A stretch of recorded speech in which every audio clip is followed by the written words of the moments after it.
Bonjour à tous, c'est Boulistrade, vidéo ce soir pour Bordeaux-Saint-Etienne, le choc de cette soirée de mardi avec donc Bordeaux qui devait absolument se reprendre après 7 matchs sans victoire, 8 matchs peut-être même maintenant après leur match du week-end, et Saint-Etienne qui ne faisait plus rien de bien, qui a tout perdu, qui a perdu beaucoup de matchs, notamment le derby face à Lyon, bref.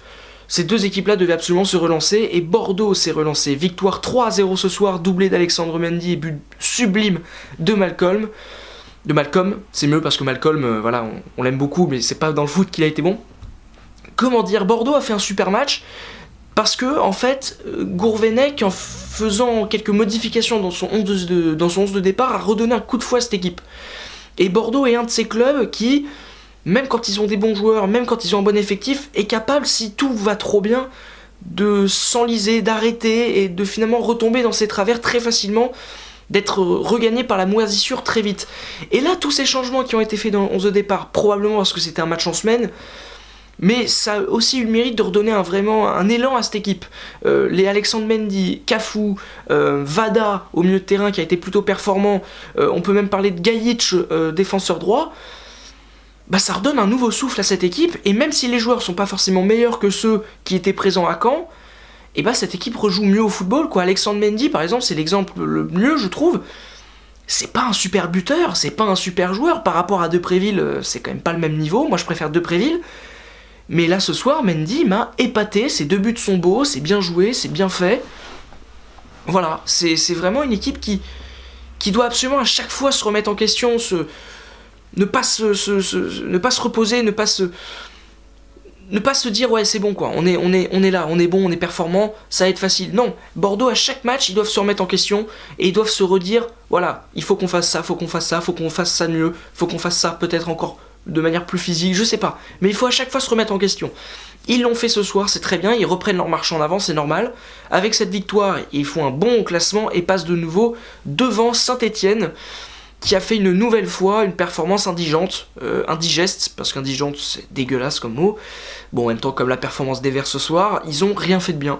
Mais vraiment, à part Hernani qui m'a plutôt plu dans l'entrejeu, mais ça c'est pas la première fois, je trouve qu'Hernani est l'un des joueurs de Saint-Etienne qui me plaît le plus depuis le début de la saison.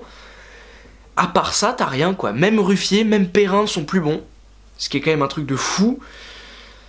Rien n'allait, ils ont touché 2 fois les montants, Costil a fait des arrêts, c'est vrai, ils ont eu des occasions pour marquer un but, mais c'est jamais des actions construites où il y a juste une action avec la frappe de Bamba à l'extérieur de la surface, on va dire, que je considère comme une belle action, mais sinon, c'est toujours des exploits personnels, c'est jamais collectif, et il n'y a pas de jeu, quoi. Ils ont la possession, c'est bien, ils ont des attentions, c'est bien, mais Bordeaux, en ayant moins le ballon, ils ont fait plus de choses, et pas forcément tout le temps dans une forme de transition rapide. Bordeaux, ils ont su avoir le ballon longtemps, à un moment où là j'ai craché un truc, je sais pas si ça s'est vu à la caméra, mais Bordeaux, quand ils ont la balle dans les pieds, en allant vite ou pas, et ben il y a quelque chose qui se passe, il y a un truc qui est créé. Saint-Etienne, rien. Ça va à 2 à l'heure. C'est une catastrophe, quoi. Et puis en même temps, t'as des individualités dans cette équipe qui sont lamentables, quoi. C'est lamentable. On se posait la question de Diony. Moi, Diony est un joueur que j'aime beaucoup, que j'ai trouvé très performant la saison passée, mais en même temps, s'il a personne à côté de lui, notamment un buteur pour qu'il soit libre, et qu'il soit pas oppressé, c'est un peu comme Mitroglou à Marseille, il faut qu'il ait quelqu'un à côté de lui, Diony, pour marcher. Lui, il a au moins une excuse. Mais il y en a plein qui n'en ont pas. Dabo, ce soir, c'est une catastrophe. Alors oui, il joue pas à son poste, mais tu fais pas les erreurs qu'il a faites. C'est pas possible. Yanko, quoi. Je suis le mec qui critique Kurzawa. Mais alors qu'est-ce que je peux dire sur Yanko, quoi? Kurzawa, c'est carrément au-dessus de Yanko. Pour vous dire à quel point Yanko est pas bon. Et en plus ce soir, bon déjà il est pas bon de base à droite, bah alors là il a joué à gauche. Imaginez un peu la catastrophe. Non, il y a rien de bien. Il y a rien à garder. Saint-Etienne s'enfonce, s'enlise. Le jeu offensif, on savait que c'était faible, mais là, même la défense n'est pas bonne. Il y a eu un moment, une occasion pour Alexandre Mendy là, de mettre un triplé, qui loupe complètement. Bon, on lui en voudra pas, il en a mis 2 avant, mais c'est une catastrophe. C'est un 6 mètres raté de Ruffier, une passe, mais un missile pour Diouf qui rate son contrôle, qui donne le ballon à Mendy qui est tout seul, t'as un espace béant entre les 2 défenseurs centraux, enfin... Ouais, Saint-Etienne, c'est à pleurer, y a rien. Il n'y a rien de bien. C'est vraiment une catastrophe. Je m'attendais à une victoire de Bordeaux, mais alors là, avec une telle facilité, parce qu'ils n'ont pas eu à forcer, Bordeaux. Honnêtement, ils n'ont pas eu à forcer. C'est pas le meilleur Bordeaux qu'on ait vu depuis le début de la saison. Vraiment pas. C'est un Bordeaux moyen, un Bordeaux correct, mais qui alors a atomisé cette équipe ultra faible. Moi, c'est comme ça que je l'analyse.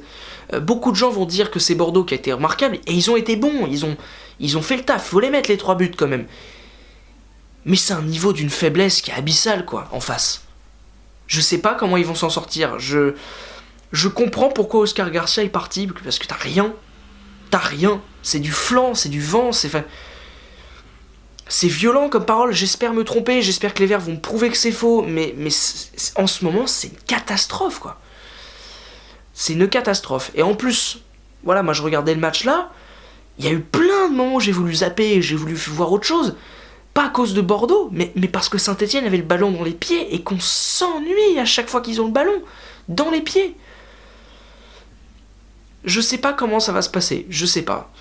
Et puis quand ta solution offensive pour remplacer Diony qui est pas bon, c'est Sonderlund, tu peux pas faire grand chose, hein, honnêtement. Enfin bon, belle victoire pour Bordeaux qui remonte au classement, Saint-Etienne s'enfonce, je l'ai déjà dit 15 fois, mais je pense que c'est important de le savoir. On peut maintenant s'attendre à de gros matchs demain, il y a Marseille notamment qui va se déplacer à Metz, Lyon qui reçoit Lille, et ça peut être un gros match pour Lyon s'ils le prennent sérieusement, Nantes-Monaco qui sera l'affiche pour moi très clairement de ces journées, Paris qui va recevoir 3, enfin il y a quelques matchs demain qui vont être intéressants, il y aura des vidéos réactions là-dessus d'ailleurs. Si vous êtes satisfait de ce contenu et que vous aimez bien ce qu'on fait avec Vasco, bah c'est très simple, vous likez, vous partagez, vous commentez cette vidéo pour nous montrer que vous êtes présent, vous vous abonnez, vous cliquez sur la cloche pour être au courant de toutes nos sorties de vidéos, vous pouvez aller sur les réseaux sociaux, voir Twitter et Facebook, et puis c'est une fin de vidéo. Voilà. Je galère pour faire les fins. Hop là, je vire la lumière. Du coup, c'est super sombre, c'est super. Je me lève et je vous dis à la prochaine sur la chaîne Foot News.